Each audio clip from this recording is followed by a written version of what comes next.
Hi, Charles Cherney here with The Real Deal, episode 22. And today's question is, as a seller, what do I do if I receive multiple offers on my property? So I'm going to answer this question based on my experience as a top agent in Cambridge and Somerville, Massachusetts over the last 25 years. And I've helped many sellers in exactly this situation. Mind you, a seller is excited, as they should be, if they receive multiple offers on their property.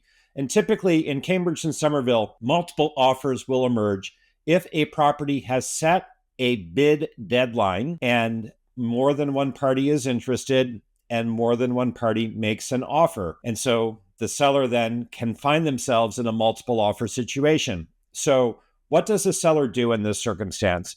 So let's imagine 123 Main Street receives 6 offers at the bid deadline. The seller can decide when those 6 offers come in to simply accept one of the 6 offers. And this is often what happens. Everyone interested in the property knows there'll be multiple offers and they're going to be competing against others. And so it's not uncommon for people to make strong offers at the bid deadline. And very often a seller will look at these offers and very often they will all be over the asking price, not uncommon in Cambridge and Somerville. And there may be one that stands out as the clear winner, the golden offer, if you will, that's maybe sky high in first place or has, the most compelling terms and conditions or all of the above. And so the seller could decide just simply to accept one of those offers that comes in, not wishing to mess with perfection as delivered at the offer deadline. The seller might just simply choose to accept a winner right there and then, and it's done. Now, with multiple offers, the seller has the leverage, and they might therefore then decide to, through their listing agent, respond to one offer in particular to tweak it to try to make it better.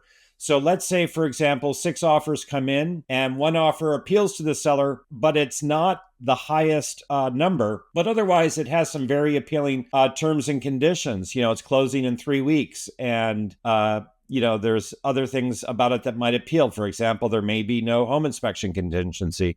So the seller might, through their listing agent, reply to one offer and aim to get them to come up to be the winner. So that often will happen. The seller will respond to one offer through their agent to negotiate to see if they can come to terms. Now, another option for the seller with multiple offers is to have a second round of bidding. So let's say initially the offers were due Tuesday at 4 p.m. and 6 offers came in this example. The seller could decide to invite all or some parties into a second round of bidding with, say, highest and best due on Wednesday at 10 a.m.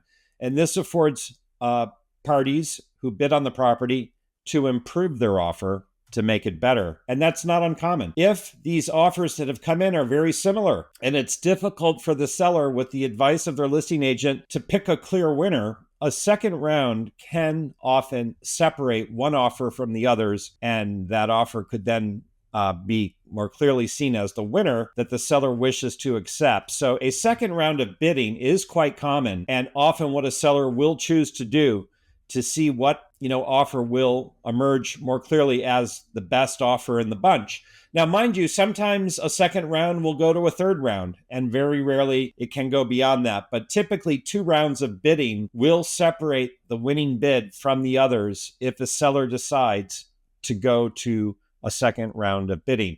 Now, the question can be asked, why would a seller not go to a second round? And I think the reason that that's the case is there could be such a compelling offer in the first round that the seller doesn't feel the need to push it and to try their luck and potentially alienate that golden offer by going to a second round. So also some sellers just feel like this is insane. I had a bid deadline. I'm looking at all these offers over asking. It's a very good situation in which I find myself, and I'm not going to jinx it by taking this beyond this place where I find myself with the luxury of so many offers to choose from that are all strong, generally speaking, in a multiple offer situation. So look, no 2 properties are the same. No 2 sellers are the same. No 2 moments in time are the same in terms of what will determine what a seller will do. But, to summarize, again, Either the seller will A, accept an offer as presented when offers are received and more than one comes in, B, seek to negotiate specifically with one of the parties that presented an offer, or C, go to a second round of bidding to determine who may emerge as the highest and best offer. Look, highest and best offer, we understand that for most sellers, it's the bottom line. How much someone's willing to pay that matters the most, which makes sense. It is a business transaction. But there are other factors in play. How many contingencies are there? What's the closing date? Is the buyer meeting any specific additional requirements of the seller? For example, the seller may wish to stay beyond closing for a period of a month or 2 months, since it's going to facilitate their next move. And is the buyer offering them that flexibility? So there's a number of factors in play. Myself, as a top listing agent, it's my role as a guide to give the seller guidance in this decision so they can aim to get it right. Look, there are no guarantees, right? A seller can choose an offer and feel good about it and then find out thereafter that the buyer's got cold feet and is not proceeding in the transaction. And lo and behold, the other potentially interested parties have lost interest at that point and the seller's back at square one.